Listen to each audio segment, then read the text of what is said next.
पहले तो आपसे ये जानना चाहूँगा, हम देख रहे हैं नई रिलीज डेट आप लोगों ने रिलीज़ की है, क्या कहना चाहेंगे?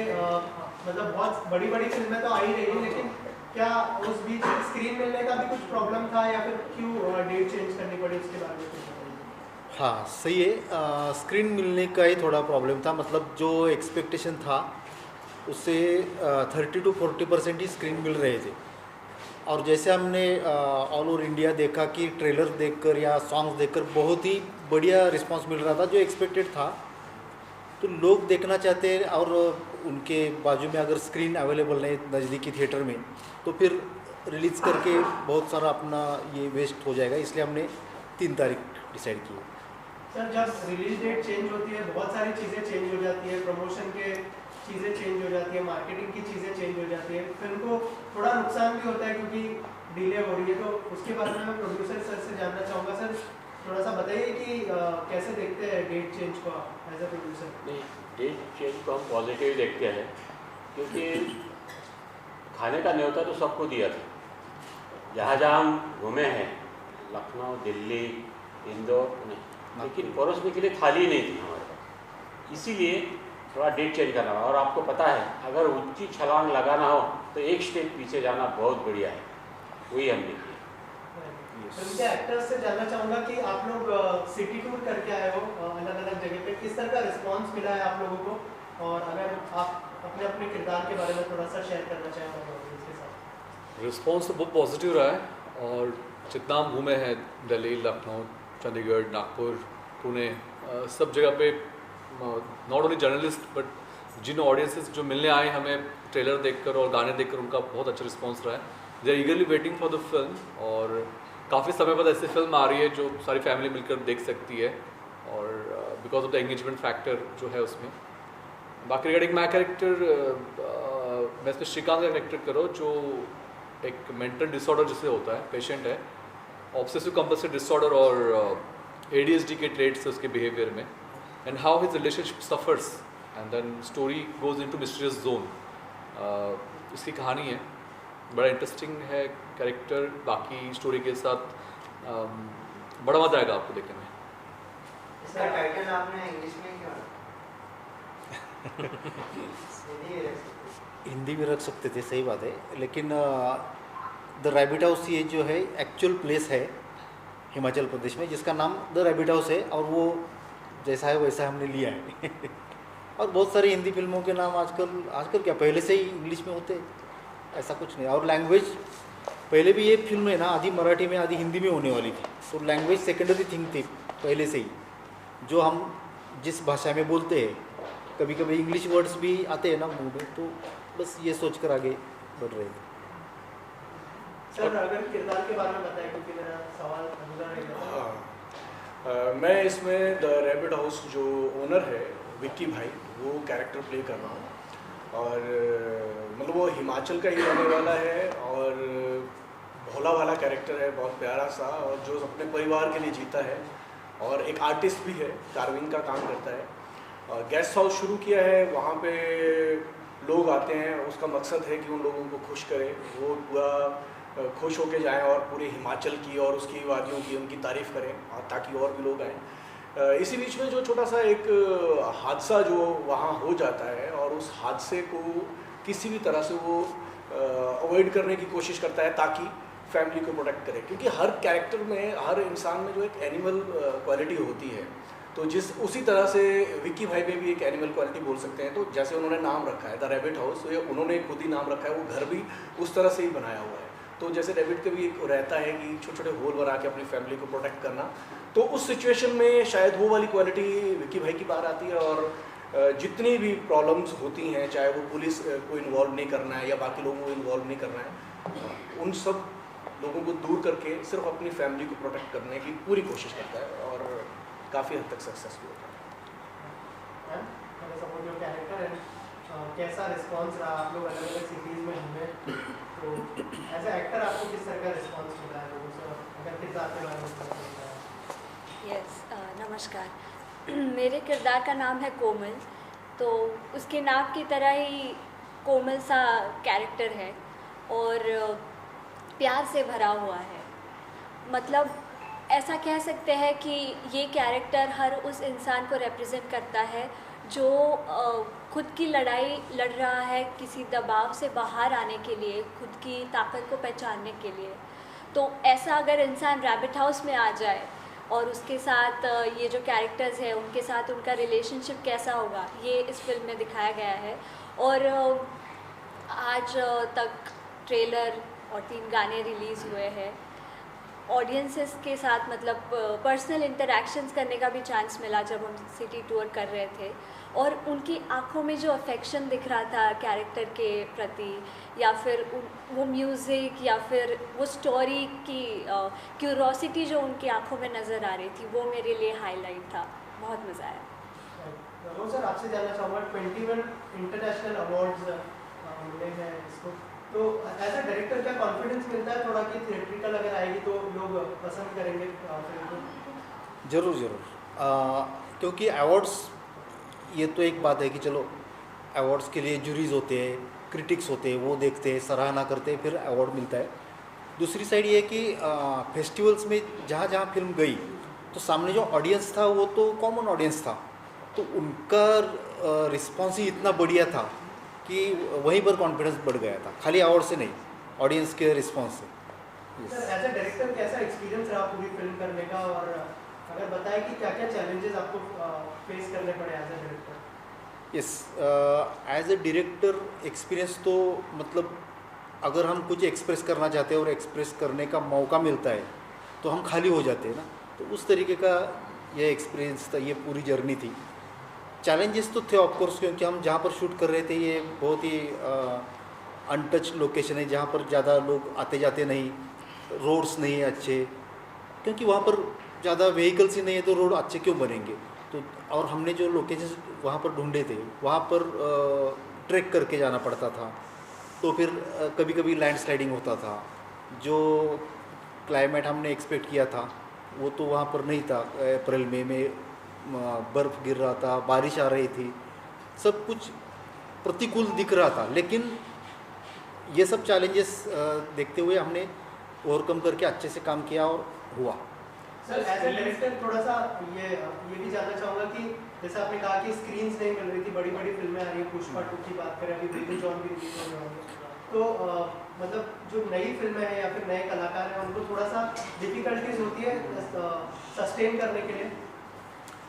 होती है, लेकिन मैं इसको किसी को ब्लेम नहीं करना चाहता, ये नेचुरल थिंग है। क्योंकि ठीक है, कोई अगर फिल्म चल रही है, तीसरे हफ्ते में भी चल रहे हैं, तो उसे चलने देना भी चाहिए, थोड़ी स्पेस देनी चाहिए, और अगर हम एडजस्ट कर सकते हैं, थोड़ा बहुत कॉम्प्रोमाइज़ कर सकते हैं तो वो करना चाहिए।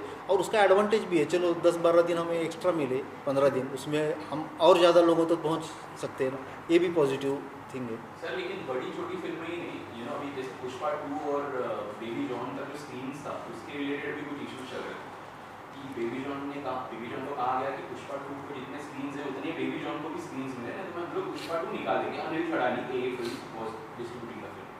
तो ऐसा नहीं कि छोटी और बड़ी फिल्मों को ये होता है, बड़ी बड़ी फिल्मों के बीच में भी टक्कर होती है कि हमें ज़्यादा स्क्रीन्स चाहिए। आप लोगों को as a producer also director कुछ ऊपर से कोई किसी प्रोडक्शन का या किसी मार्केटिंग का कुछ मैसेज या कुछ आया था कि जस्ट टू पोस्टपोन इट, ऐसे कुछ चीज़ें हुई थी क्या? I mean media is there, you can share whatever. Yes जरूर, इसका डिस्कशन चल रहा था, मैसेज आ रहे थे कि चलो आप थोड़ा आगे अगर जाएंगे तो अच्छा रहेगा, दबाव नहीं था, लेकिन ये डिस्कशन चल रहा था और हमने भी माना ठीक है, अभी करेंगे, कम स्क्रीन्स मिलेंगे तो थोड़ा ज़्यादा लोगों तक नहीं पहुंच पाएंगे, और उनकी फिल्म चल रही है, ऐसा नहीं कि चल नहीं रहे फिर भी उनको थिएटर चाहिए, ऐसा भी नहीं है। तो ठीक है करके हमने डिसीजन लिया, मतलब प्रोड्यूसर ने खास करके ये बहुत बड़ा डिसीजन लिया कि चलो हम आगे की डेट ले लेते हैं। सर आप कुछ ऐड करना चाहेंगे इसमें?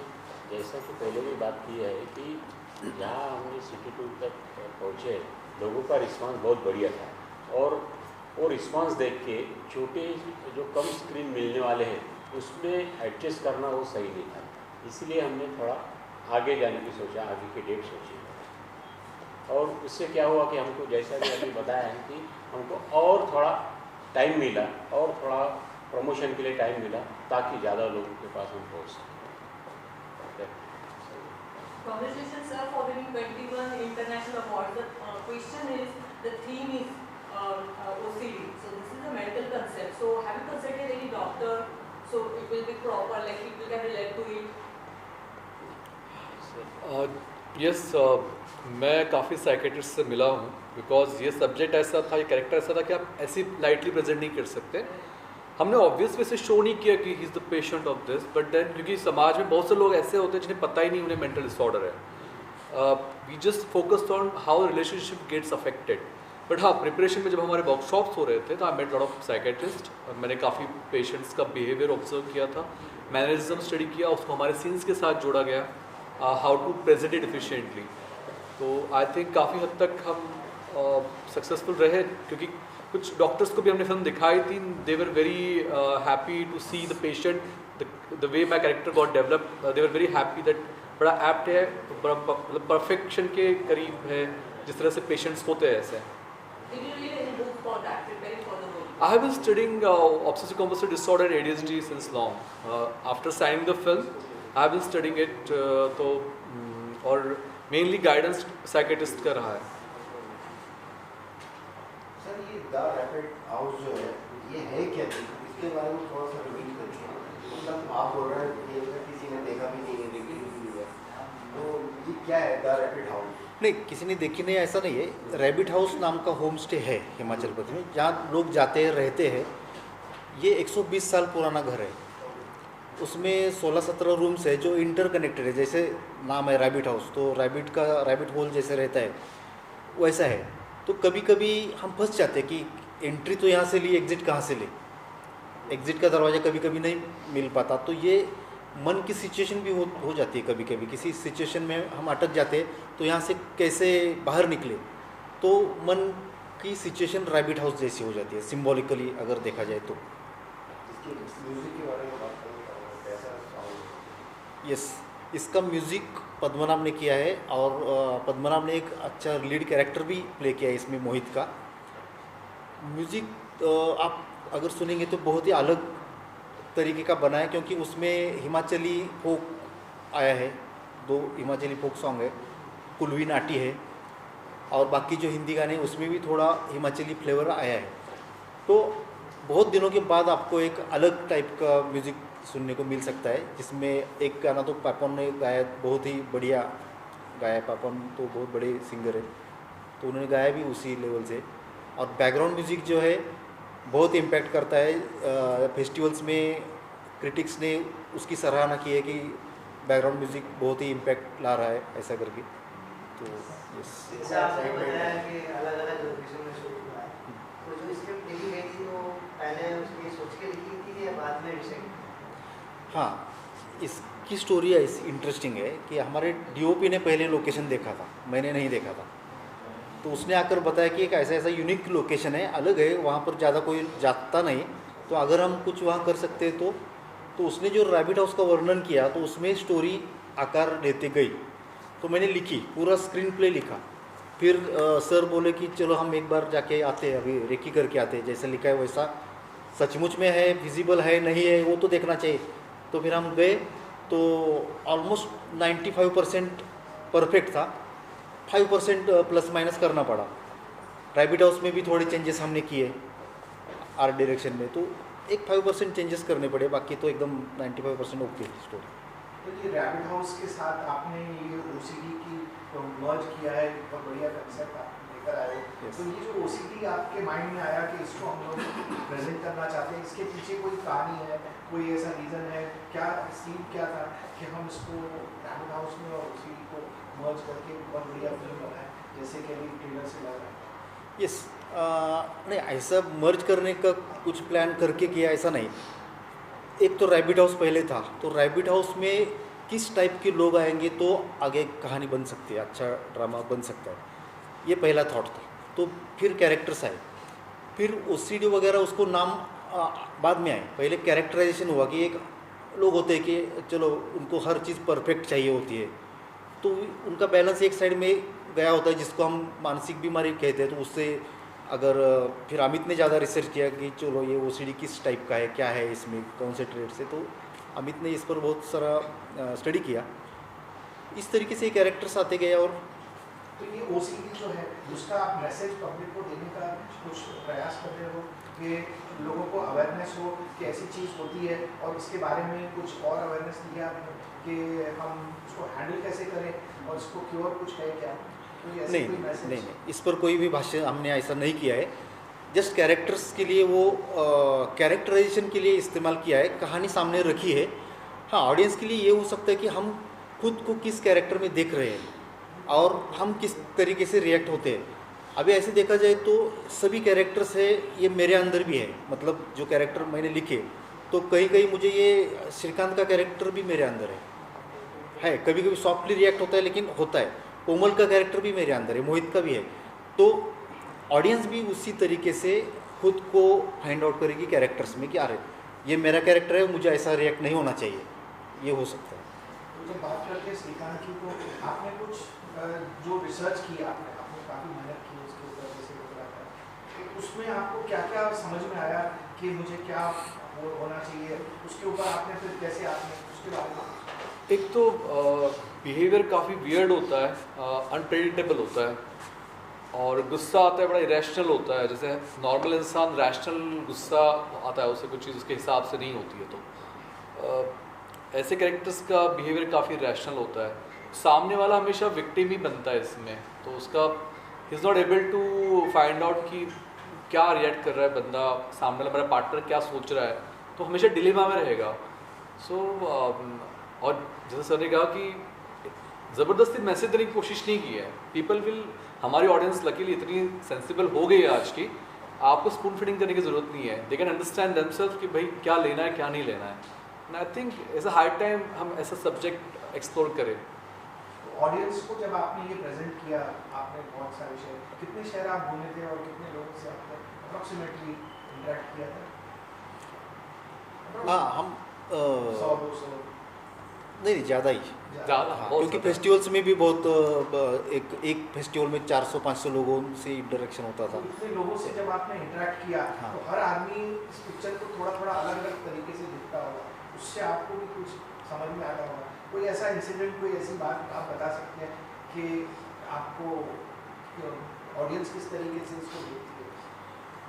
हाँ, ये होता है कि जहाँ पर हमें समझो लाफ्टर एक्सपेक्टेड है तो हमने देखा कि अरे कहीं और भी लाफ्टर्स आ रहे हैं जो हमने एक्सपेक्ट नहीं किया था, ये भी आ रहा है।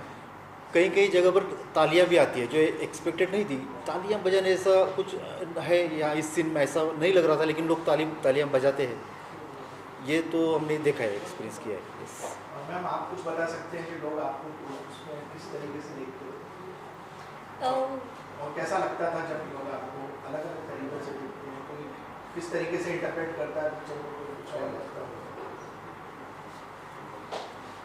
मेरा इंटरेक्शन ज़्यादातर लेडीज़ से हुआ है, क्योंकि वो मुझे आकर मतलब बहुत सिंपैथी से देखती थी कि कैसे आपने ये सब सहन किया, कैसे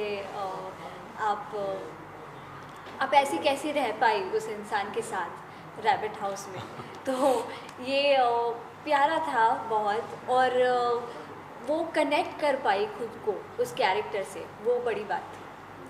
बहुत अच्छी फिल्म बनाई है आपने, मतलब ट्रेलर से लग रहा है। ऑल द बेस्ट, आपको बहुत बहुत मुबारक हो। Thank you so much. सबकी तरफ से आपके लिए थैंक यू सो मच, सभी को धन्यवाद। फाइनली जैसे आपको पता था डेट कि हमारी ये पोस्टपोन हुई है, पहले कोई और डेट थी, तो हम लोग उस नई डेट को लेके ज़्यादा एक्साइटेड हैं।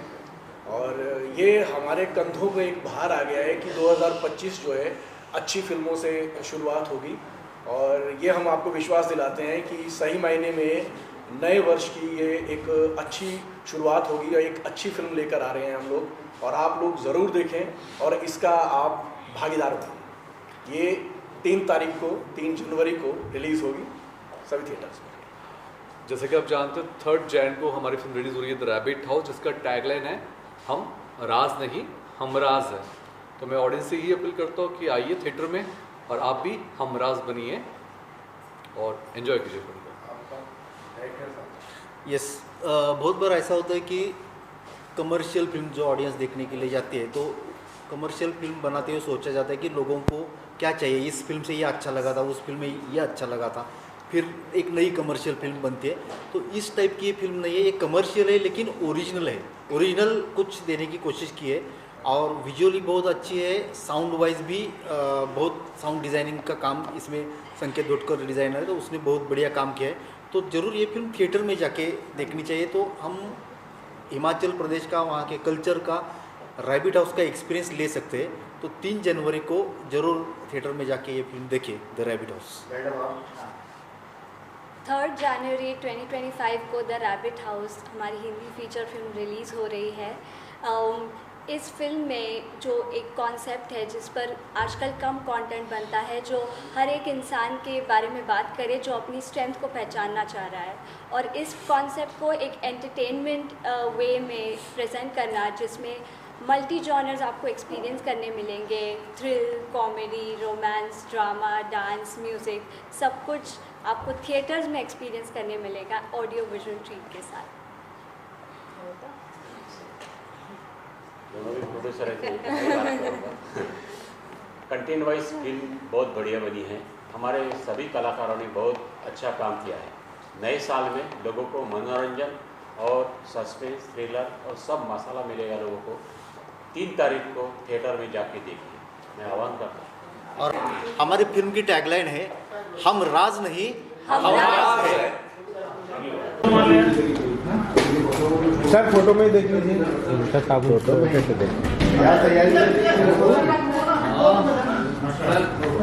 Wish you all a Merry Christmas and Happy New Year। हमारे फिल्म द रैबिट हाउस 3 जनवरी को रिलीज हो रही है। हम राज नहीं, हम राज है।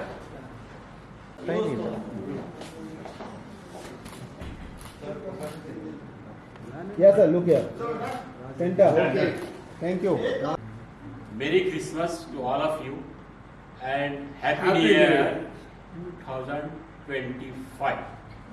हमारी फिल्म 3 जनवरी को रिलीज होने वाली है। सबको आह्वान करता हूँ कि थिएटर में जाके देखिए, जरूर देखिए, क्योंकि हम राज नहीं, हम राज हैं।